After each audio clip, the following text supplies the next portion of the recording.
जाहिर की है इच्छा वरुण देव से अपनी,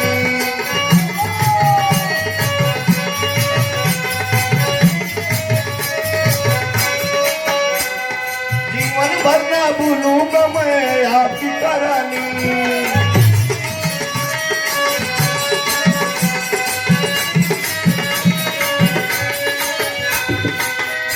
भगवान वरुण देव के पास पहुंचलन कश्यप मुनि, हाथ जोड़ के विनती करत हम कश्यप मुनि वरुण देव से कि हम अपनी घर पर यज्ञ करे जाते हैं, और आपका उम्र सहयोग चाहिए।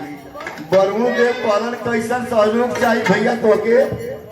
कश्यप मुनि कहलन कि जवन आपके पास गाय हो, धेनु गाय जवन गैया हमके दे दई, गैया के सहारे हम अपन काम जो पूरा कर ले।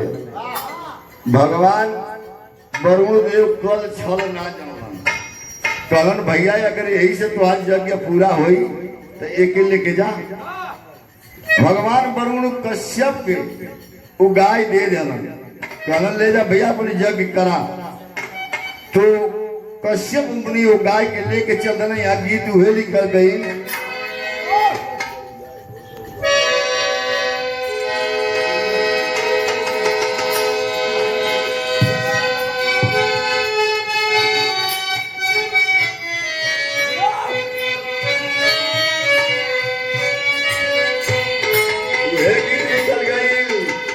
गड़ी गड़ी जाए हो, गड़ी गड़ी जाए हथवा में कलमिया, गड़ी गड़ी जाए हथवा में।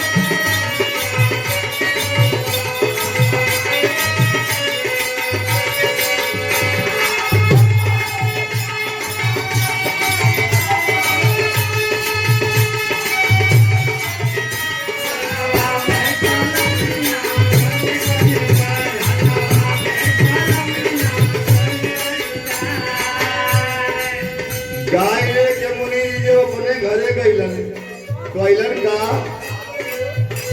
धूमधाम से हो, धूमधाम से यज्ञ मुनिवर करवाना है, धूमधाम से यज्ञ।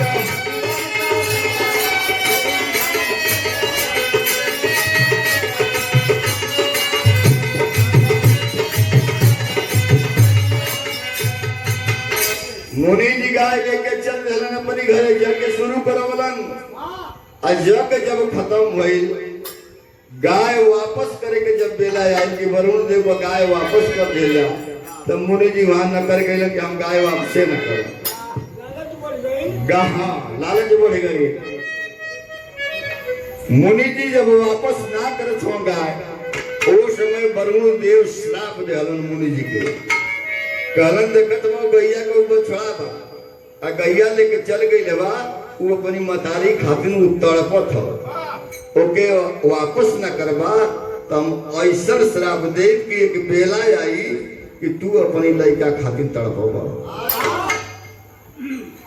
तो कहना बा उहे गीत लगले मास्टर,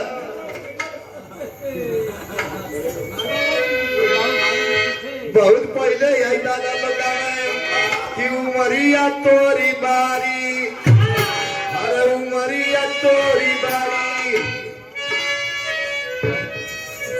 उमरिया तोरी बारी, बारी बाबू मारिया।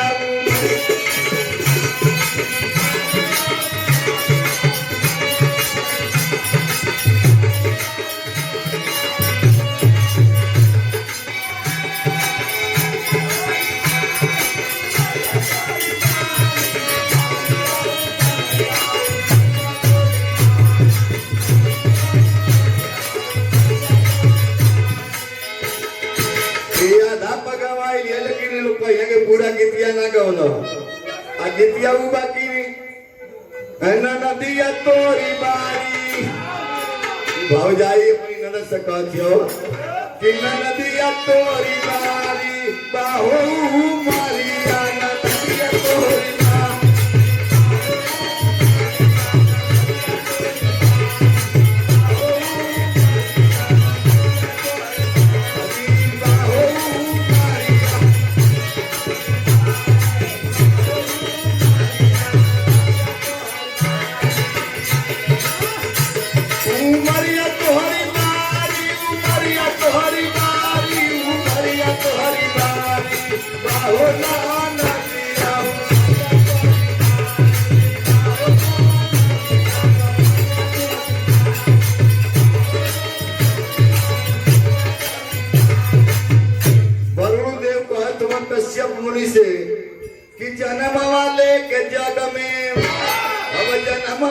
के जग में सीता मामा साहब भारी जन्म लेके जग में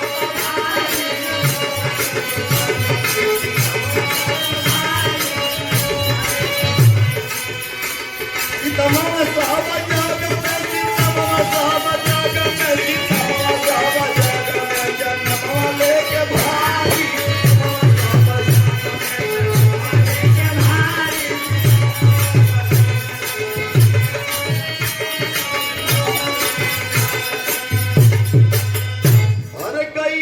पीना जैसे तारा पे बछरुआ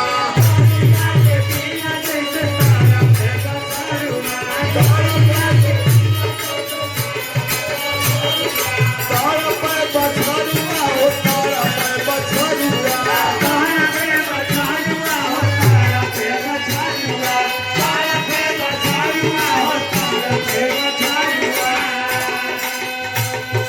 तोहरा से दूर होई तोहरा दुलरुआ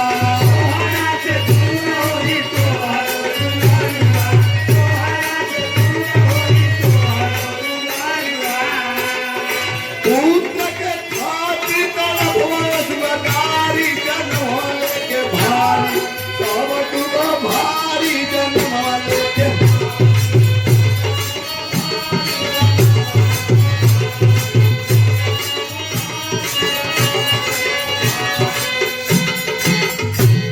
भगवान वरुणदेव कहलन की जैसे गाय की बछड़ा के तड़पावत हवा वैसे एक दिन समय आई तो हम तड़पाऊ कोई लाल खाती कहना बा मास्टर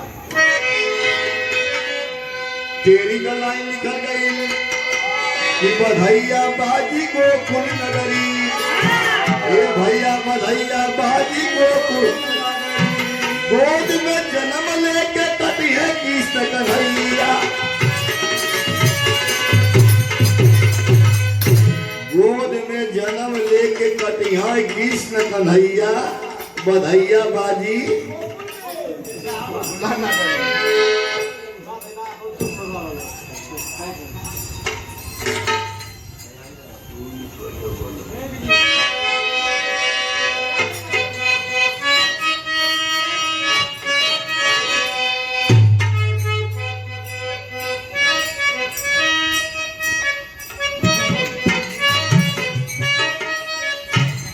भाई मास्टर साहब बजावत मंकी धूके कि मिर्जापुर कैला गुलजार हो अरे मिर्जापुर कैला गुलजार हो कचौड़ी गली सूट कैला बाला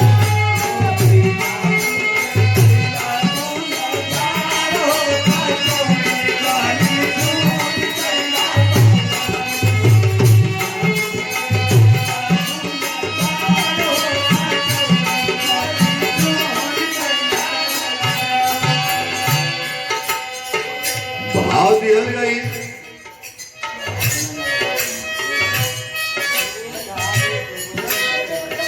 अरमान कैल काधा अब अरमान कैल काधा की पूरा अरमान कैल काधा जन्म लेके जेला दरम्यान होती पूरा अरमान कैल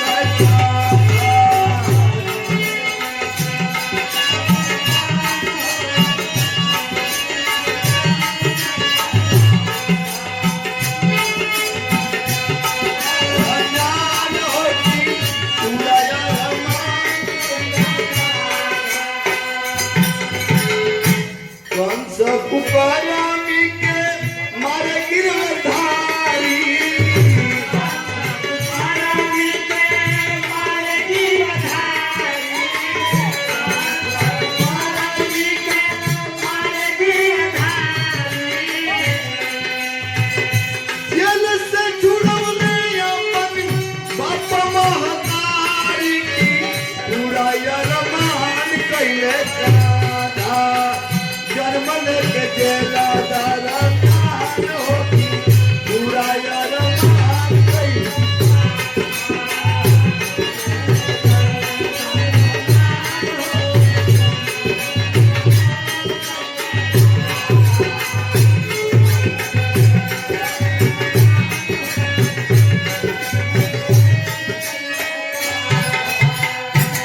भगवान के जेल में जन्म भई, कंस के मरलन, अपनी माई बाप के जेल से छोड़वलन।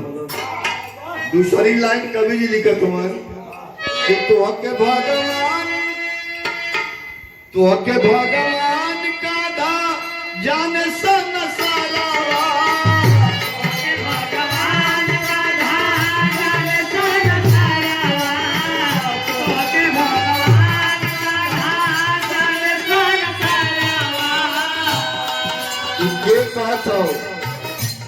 देवकी जी के मन में शंका हो गई कि भगवान हमन कि हमनिया की नियर हमन।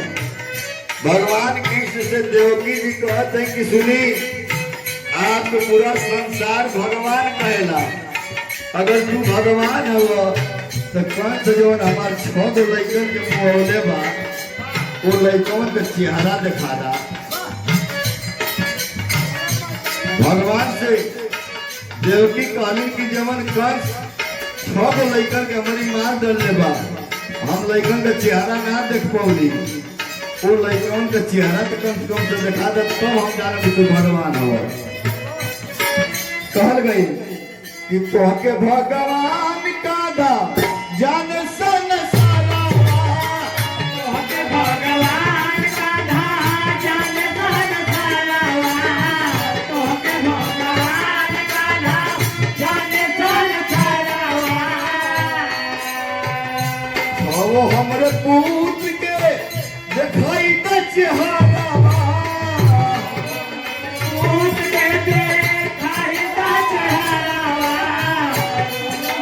पूत के दिखाई द चेहरा। वो हमरे पूत के अब दिखाई द चेहरा की पूरा अरमान कैला। अरे देखली जो कि 6 साल कान होती पूरा अरमान कैला।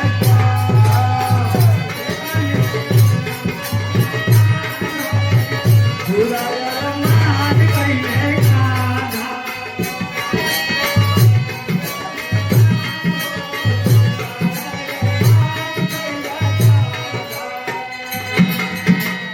भगवान वही देवकी जी के 6 पुत्र जो मार गए थे, उन 6 पुत्रों का चेहरा देवकी को दिखाते हैं।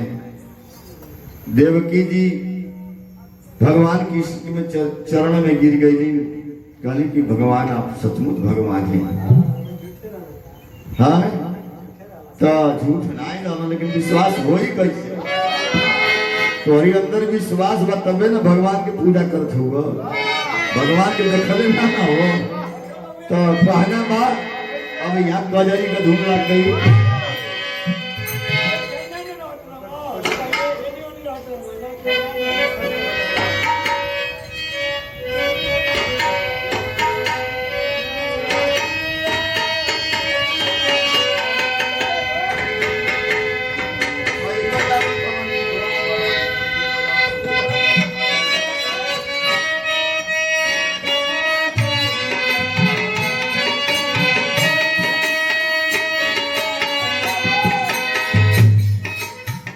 गीत बजावत हम वही गीत के हम गा देते हैं। एगो मेहरारू को मनद रहलू कलकत्ता में रहत रह, हाँ चटकल में रहत रह, तनी घरे को कम ध्यान दे, नौकरिए पर ढेर दे।